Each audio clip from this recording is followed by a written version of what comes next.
Hello, how are you, fellow seekers? Before continuing with the next episode, I want to do a recap of the last two episodes from the past 4 Sundays. In episode 10, part 1, I shared with you the scientific evidence that showed there are parts of the brain related to having a greater or lesser trend toward religiosity and feeling close to God. Also, I talk about some mystical experiences from people in a coma when they were close to death in condition when the whole brain is dormant. In part 2 of episode 10, I developed my contra-hypothesis based on the fact that we all have emotional lesions or spiritual wounds, which are memories that you store in your brain from your childhood and traumas, like losing someone you love or having no loving support from a parent. Those memories can have serious consequences, and we tend to recall them more frequently than good memories. In episode 11, part 1, I share how in the course of my life I have learned a lot about my own spiritual lesions and how I have overcome and healed some of them. Although it is sometimes necessary to go to the professionals, I postulated that God would be the spiritual physician and best specialist that can heal our spiritual wound. The second part of episode 11, I try to help to do a self-assessment of our spiritual health. However, I told you that to detect symptoms of sickness in our spiritual life, first we need to talk about who our model of spiritual health is.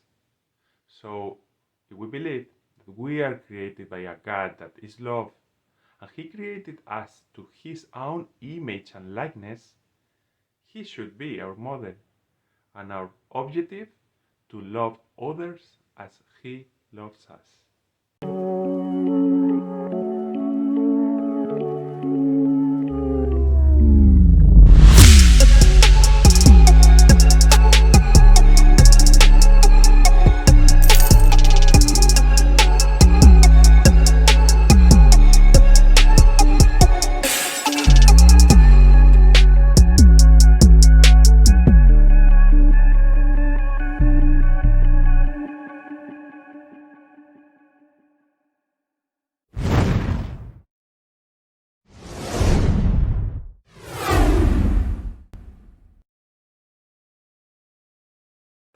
We were saying that the longest way to travel is from the head to the heart, especially for adults.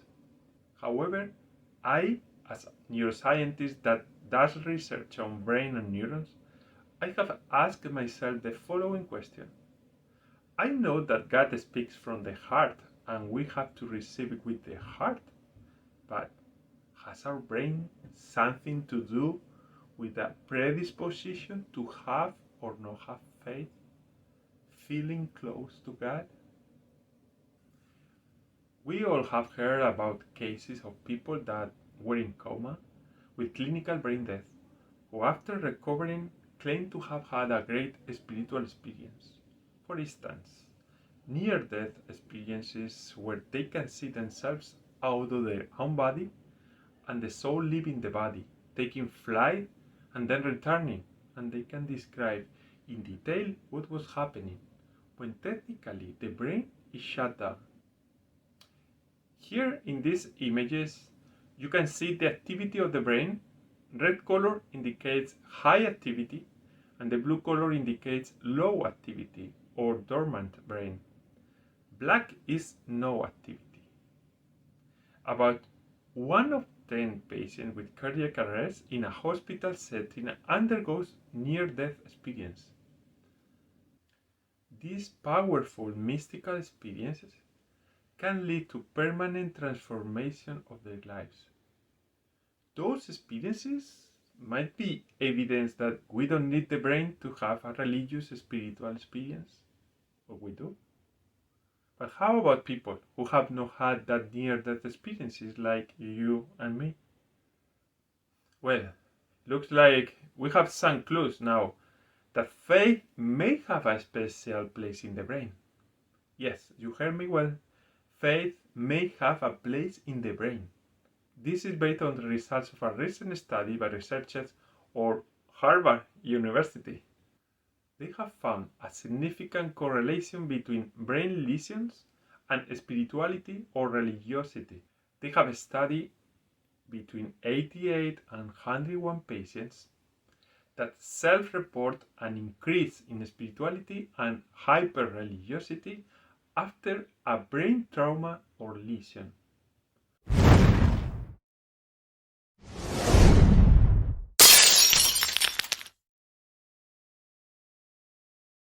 The hypothesis I postulated last week was an increase in brain activity due to strong memories can lead to a decrease or loss in the feeling or connection with God.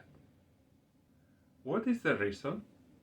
I believe that one of the reasons is that there are existential lesions that produce spiritual disabilities or diseases. I understand that memories that you store in your brain from your childhood and traumas, like losing someone you love or having no loving support for your dad, can have serious consequences. This is because traumatic memories are deeply rooted in our brain, and we tend to recall more frequently than good memories. In a similar way, the emotional experience in childhood can last our whole life. There are individuals that have suffered the loss of a close relative, others that have been sexually abused, others that have been mistreated. But even smaller traumas like breaking your leg or crashing your finger with the door, which happened to me when I was 2, can still be remembered, and they trigger the same emotions and feelings that we experience when they first happen. So, these strong memories are evidence that those areas of the brain remain active and sometimes hyperactive. But there are many people who refuse to believe and get angry when you share your faith journey. However, we would be able to understand them if we knew their story and their traumatic experiences, which created painful memories that remain active years later. Based on my hypothesis that the lack of spirituality correlates with hyperactive brain regions, this may explain why it is so difficult for people with painful memories to believe in a fatherly God that loves them. This is what I call a spiritual lesion that is so strong and active in the brain that affects the ability to believe in a God that is love.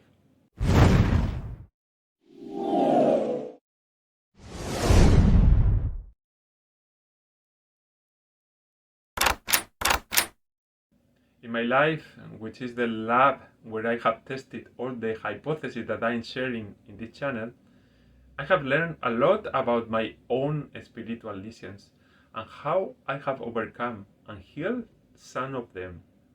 The first time that I realized I might have a spiritual lesion or wound that needed to be treated was in Chile, when I was doing a year of discernment to be consecrated missionary.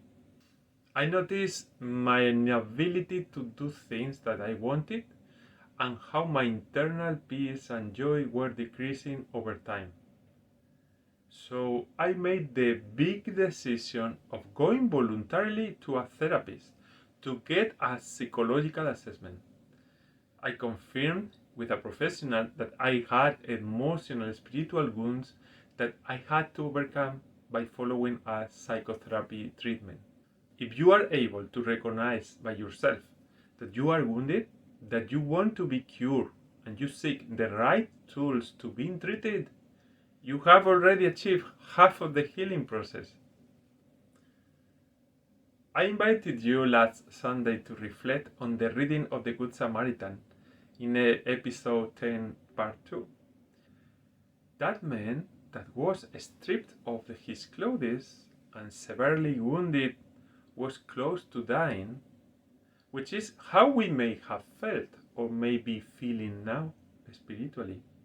On the contrary, there are people that approach us in the bad moments, and thanks to those moments, we have found the best real friends in our lives. That type of friends are like the Good Samaritan. Those friends can help us to bandage our wounds by listening to our problems or just being there with us in the bad times. They are willing to give their time and do anything necessary for us to recover. But the Good Samaritan brought the man to the inn and paid the innkeeper to take care of him until his return. However, there is one important character missing in all this process of healing the body wounds. Do you know who this could be?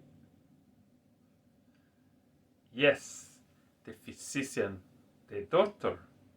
The Good Samaritan is a good man, but has limitation in the process of healing the wounds. It is the same with our good friends. They are very good, but with limitation in the process of healing our spiritual wounds.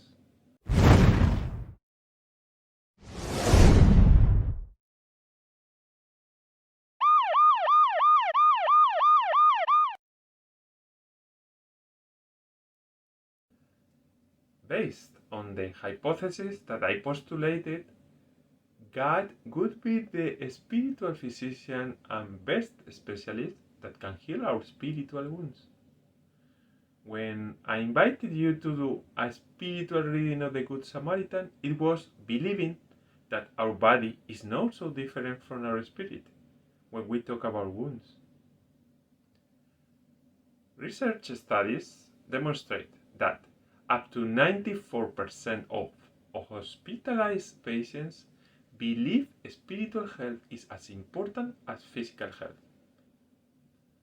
Many physicians agree that addressing spirituality may help in creating comprehensive treatment plans for those with chronic pain, and that spirituality is a core component of palliative care.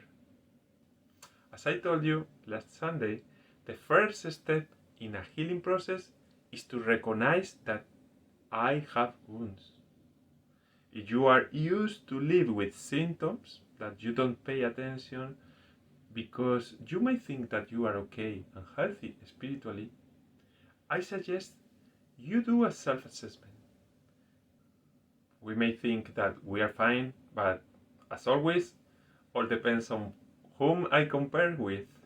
If I compare myself with a person who mistreated others or abused them in any way, or a murderer who is in prison, I may say that I am awesome and I am super healthy, spiritually speaking.